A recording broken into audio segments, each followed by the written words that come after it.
Side से एक दफा नहीं, दो दफा नहीं, 3-4 दफा इंस्टिगेट किया गया, गाली गलौज की गई, जिसमें कोई भी गैरतमंद शख्स जो होता उसकी तरह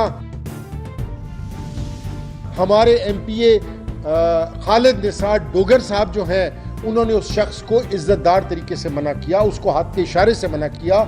जब उसने इखलाक से गिरे हुए इशारे शुरू किए तो फिर मजबूर होकर डोगर साहब ने जाकर उसको अपने हाथ से रोका। हम बिल्कुल इसकी तरदीद करते हैं कि हाथापाई नहीं होनी चाहिए, लेकिन उसके बावजूद हमने डिप्टी स्पीकर साहब जो चेयर पे थे, हमने उनको बार बार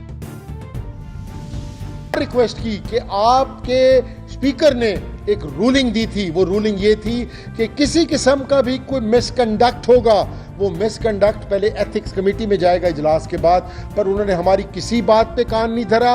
और यहाँ तक कि हमारे एक एमपीए लाहौर से शेख इम्तियाज अहमद साहब, उस शरीफ आदमी ने सिर्फ इतना कहा कि आपका कोरम पूरा नहीं है। जब कोरम पूरा ना हो तो इजलास की कार्रवाई गैर कानूनी होती है, लेकिन ताकत के नशे के अंदर धुत उन्होंने कहा आप भी सस्पेंड। सर इन्होंने करना है हम सबको सस्पेंड कर दें, हम सारे ना हमारी ये आवाज़ दबा सकते हैं, ना हमें ये खौफ दिला सकते हैं। हम कल इंशाअल्लाह अवाम की असेंबली लगाएंगे और अवाम की असेंबली हम यहाँ सीढ़ियों के ऊपर लगाएंगे और देखेंगे हमें कौन रोकता है यहाँ पर इंशाअल्लाह। मैं इसके अलावा सिर्फ यही कहूँगा कि आप हमारी आवाज़ हैं। इस स्याह दौर के अंदर हकीकत मानों में आपके किरदार को जितना सैल्यूट किया जाए उतना कम है। और हमारे एक एमपीए आज तो हकीकत मानों में लग ये रहा था कि आज ये हम लोगों को बिल्डोज करना चाह रहे हैं। हमारे चीफ विप राना शहबाज अहमद साहब को स्पीकर साहब, डिप्टी स्पीकर साहब क्या कमेंट्स दे रहे हैं जो किसी मुसलमान को जेब नहीं देते। उन्हें कहते हैं कि तुम तो वुजू में नहीं होते, तुम्हें तो कुरान पढ़ना नहीं आता।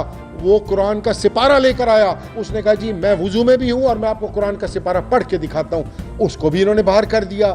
सर ये इस तरीके से, जिस तरीके से ये असेंबली के अंदर हमारे एमपीएस को बुलडोज कर रहे हैं, ये हमें एक ही दफा बता दें कि हमने क्या हमसे ये क्या चाहते हैं। ये जो मर्जी कर लें, हमारे दिलों से, अवाम के दिलों से खान की मोहब्बत, इज्जत, एहतराम नहीं निकाल सकते। थैंक यू वेरी मच जी। जी सर।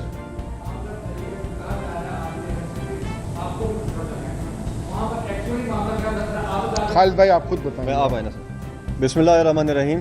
मैं सबसे पहले तो एक वाज़िया ये पैगाम देना चाहता हूँ, जो हमारे ओपोजिशन लीडर हैं, हमारे बड़े भाई हैं, उनके साथ जो ज़्यादती इन्होंने आज इलेक्शन कमीशन ने की है, उसकी हम पुरजोर मजम्मत करते हैं। और सेकेंडली, जैसे कुरैशी साहब ने कहा है, देखें ये स्पर ऑफ द मोमेंट में एक काम हुआ है, लेकिन इसके पीछे अगर आप इजलास की रिकॉर्डिंग देखें तो हमारे डिप्टी स्पीकर बिल्कुल आज खुदा बने हुए थे, बादशाह बने हुए थे।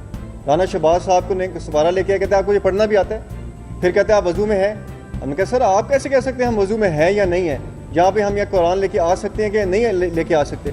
उसके बाद अगर आप देखें कि वो शख्स जिसको थप्पड़ मारा है, वो बार बार हमारे मेंबर्स को गालियां दे रहा था, बदजुबानी कर रहा था। और जब मैं खड़ा हूँ, फिर मुझे भी शुरू हो गया और हमारे लीडर के बारे में भी शुरू हो गया। इखलाक से गिरी हुई बातें जब आप हमारे लीडर के बारे में, हमारे एमपीएस के बारे में करोगे तो आपको तो थप्पड़ पड़ेगा ना।